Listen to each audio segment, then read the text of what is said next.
Senhor esteja convosco. Ele está no meio de nós. Proclamação do Evangelho de nosso Senhor Jesus Cristo, segundo Mateus. Glória a vós, Senhor.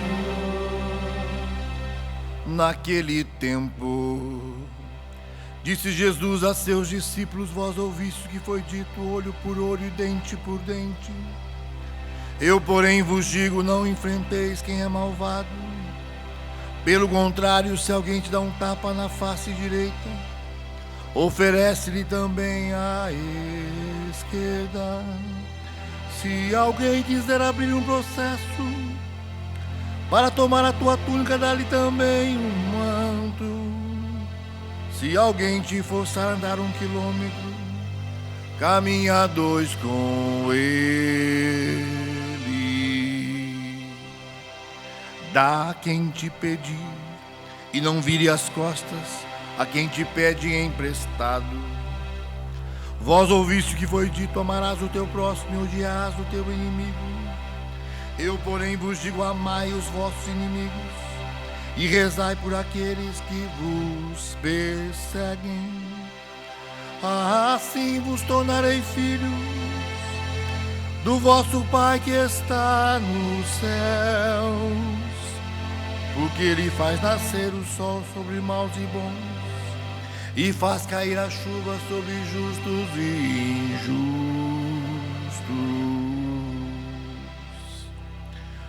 Porque se amais somente aqueles que vos amam, que recompensa tereis? Os cobradores de impostos não fazem a mesma coisa? E se saudais somente os vossos irmãos, que fazeis de extraordinário? Os pagãos não fazem a mesma coisa. Portanto, sede perfeitos, como vosso Pai Celeste é perfeito.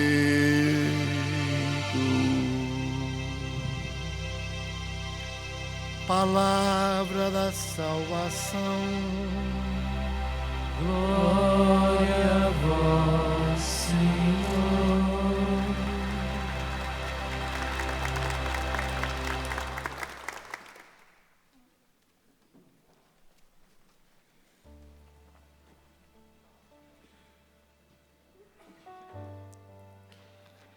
Meus queridos irmãos e minhas queridas irmãs,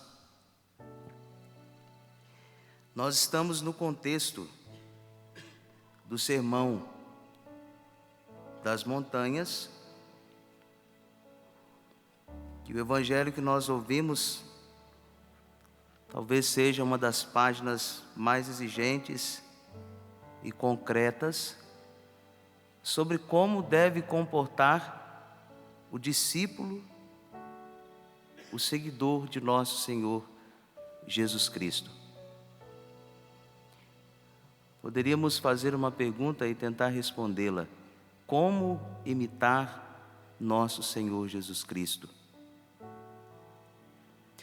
E é também por meio do Evangelho que o Senhor nos chama a ser perfeitos como o Pai Celeste é perfeito. A nossa perfeição, ela consiste em viver como filhos e filhas de Deus, cumprindo concretamente aquilo que Jesus, Ele nos diz no Evangelho, a vontade de Deus sobre nós. Amai os vossos inimigos e rezai por aqueles que vos perseguem. A primeira leitura que nós ouvimos nos garante que se nós agirmos assim, amando os nossos inimigos e rezando por aqueles que nos perseguem, nós participaremos da vida de Deus, seremos santos, porque o Senhor nosso Deus é santo, e não teremos no coração ódio contra o nosso semelhante. E ainda continua a primeira leitura, que nós devemos amar o próximo como a nós mesmos. pode-se dizer que as recomendações que nós ouvimos, sobretudo por meio do Evangelho, são a continuação e ao mesmo tempo o cumprimento daquela lista de bem-aventuranças que são um programa de vida. E hoje o Evangelho nos faz lembrar dos mansos, dos misericordiosos e daqueles que são pacíficos, porque são chamados bem-aventurados. O Evangelho nos faz lembrar daqueles homens e mulheres que possuirão a terra, que alcançarão misericórdia porque têm a coragem de ser misericordiosos e que serão chamados filhos de Deus. E aí Jesus, por meio do Evangelho, ele usa a máxima: ouvistes dizer, da lei do tailão. E Cristo, ele muda esta lei, que dizia que tal como a ofensa deveria ser o castigo, Jesus agora diz, na linha das bem-aventuranças, que o homem deve utilizar-se do bem para vencer o mal. Mas no dia a dia, viver essa proposta de Jesus não é tão simples assim. E eu peço a Deus a graça de entendermos com equilíbrio o que Jesus está dizendo. Porque existem pessoas que são desequilibradas. Jesus não está dizendo que a lei Maria da Penha não precisa funcionar, que os juízes não precisam trabalhar, que os advogados vão perder o serviço, que os promotores não precisam trabalhar, que os policiais agora podem ficar vivendo uma vida sombra e água fresca. Não é bem por aí. O amor, ele não pode nos paralisar. A semelhança daquela mãe que ama tanto o filho, que percebe que o filho caiu, mas tem a coragem de dizer: eu estou contigo, dá a mão. Vamos compreender o que Jesus está pedindo por meio do Evangelho, para não sermos pessoas desequilibradas. Naquele homem que apanha das esposas, e diz: não estou sentindo nada, está tudo bem, mas está chorando por dentro. A gente pensa que os homens não sofrem. Estou pegando os homens por conta dos homens que estão aqui, por ocasião do Kairós, do texto dos homens. Mas quantas vezes esses homens que estão aqui, depois de rezarem o terço, vão caminhando, como diz o Evangelho, 2 a 2, e ali vão chorando um para o outro a vida que está vivendo e os sofrimentos pelos quais estão passando. O amor, ele explica a vida do ser de Deus, a vida divina, mas ao mesmo tempo o amor, ele explica a vida do ser humano. Como cristãos, nós afirmamos que os seres humanos, eles são formados à imagem de Deus. E também afirmamos que Deus, ele quando criou o homem à sua imagem, ele criou por amor. Porque a palavra nos garante que Deus é amor. E nós somos convidados por Deus a ser reflexo desse amor com o qual Deus nos ama. Amar como Deus ama. E como Jesus Cristo, ele ama. Nós poderíamos dizer: mas padre, eu sou humano, como eu vou amar como Deus ama? Por isso que Deus se encarnou, para nos revelar por meio das palavras e por meio dos atos, que o nosso destino é o amor. Nós viemos de Deus e para Deus, para o amor nós devemos nos voltar, no amor nós devemos viver. Por isso a nossa inteligência, a nossa liberdade, as nossas emoções devem ser postos a serviço do amor.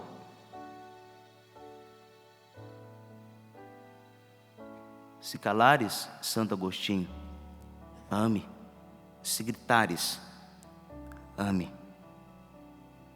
Tudo o que nós temos, tudo o que nós somos, devemos aplicar nesse processo do amor, e não apenas aplicar, porque tem pessoas que são muito prontas a amar, mas são incapazes de receber o amor que os outros têm por ela. Ajudar as pessoas e ao mesmo tempo incentivá-las a viver esse processo do amor. A palavra diz: ama o Senhor com todo o teu coração, com toda a tua força, com todo o teu entendimento, e ao próximo como a ti mesmo. Mas que amor é esse que nos faz escravos? Que amor é esse que nos torna, que nos faz reféns uns dos outros? Porque agora, utilizando-se do Evangelho, mas Jesus disse que nós temos que amar. Então você precisa. Jesus disse que tem que oferecer a outra face. Engraçado, quando Jesus está sendo crucificado, não disse que Jesus foi crucificado, pregaram uma mão dele, ele prega a outra. Não. O amor nos faz refletir quando, sobretudo, as pessoas tentam exercer um processo de dominação. Então, porque Jesus disse que nós temos que oferecer a outra face, eu me torno subordinado àquele que quer que eu seja um refém. Quem está te fazendo refém? Que amor é esse que não tem a coragem de dizer ao esposo que você não gosta de algumas coisas? Que amor é esse que faz com que você, esposo, sofra calado e não tenha a coragem de dizer a verdade àquele que merece ouvi-la? E dentro dessa lógica, Deus, Ele ama aqueles que são indignos. Isso nós ouvimos por meio do Evangelho. Ele não precisa que nós sejamos dignos para nos amar. E aqui existe uma diferença. Por que Deus nos ama, mesmo quando nós não somos dignos? Porque existe uma diferença entre a pessoa que merece e aquela pessoa que precisa. Isso é diferente. Seu filho merece ser amado? Nem sempre. Mas ele precisa ser amado. Ah, seu padre, minha esposa, ela não merece. Meu esposo não merece. Até porque ele chegou lá em casa brigando, quebrando tudo. Mas ele precisa. E Jesus revela isso quando ele se depara com aquela mulher pecadora pública.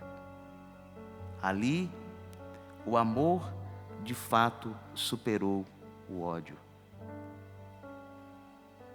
O Evangelho que nós ouvimos hoje só tem sentido quando nós olhamos para a cruz de nosso Senhor Jesus Cristo. E Paulo, quando escreve aos Romanos, ele diz: quando éramos ainda inimigos, Deus nos reconciliou em Cristo Jesus. Ele morreu perdoando aqueles que o ofenderam. E amar ao próximo como a si mesmo é ter a coragem de se perdoar quando necessário. É ter a coragem de oferecer essa palavra que traz vida e vida eterna.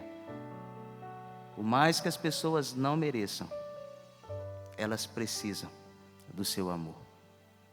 E que a liturgia de hoje nos ajude a compreender essa lógica do amor a partir do que o salmista nos coloca, porque o salmista nos diz que para vivermos este amor com o qual nós fomos amados e somos amados por Deus, e Paulo depois diz: é Cristo que vive em mim. Para vivermos esse processo do amor de Deus em nós e através de nós, nós precisamos olhar para o salmista hoje, que nos apresenta um retrato muito vivo e positivo de Deus. O que o salmista diz? Pois Ele te perdoa toda a culpa e cura toda a tua enfermidade. Ele te cerca de carinho e compaixão. E continua ainda o salmista: o Senhor é paciente é bondoso, é compassivo. Não nos trata como exigem as nossas faltas, nem nos pune em proporção às nossas culpas. Hoje é um dia de ação de graças, porque Deus não nos trata como exigem as nossas faltas. E nós não podemos tratar as pessoas como as faltas delas. Nós não podemos. Que Deus nos dê essa graça de viver esse processo do amor que nos faz pacientes, que nos faz bondosos e compassivos, e que nos leva a esse processo de misericórdia, que muitos de nós somos prontos a pedir perdão e a querer que Deus nos perdoe. Mas quando chega a hora de oferecermos o nosso perdão, de sermos misericordiosos para alcançarmos a misericórdia de Deus, nós não conseguimos. Por quê? Nós trazemos as nossas enfermidades interiores. Por isso o salmista diz: Ele cura toda a enfermidade. Deus está te curando hoje naquela forma de amar que você trazia e que é uma forma errada, porque te fazia escravo, te fazia escrava.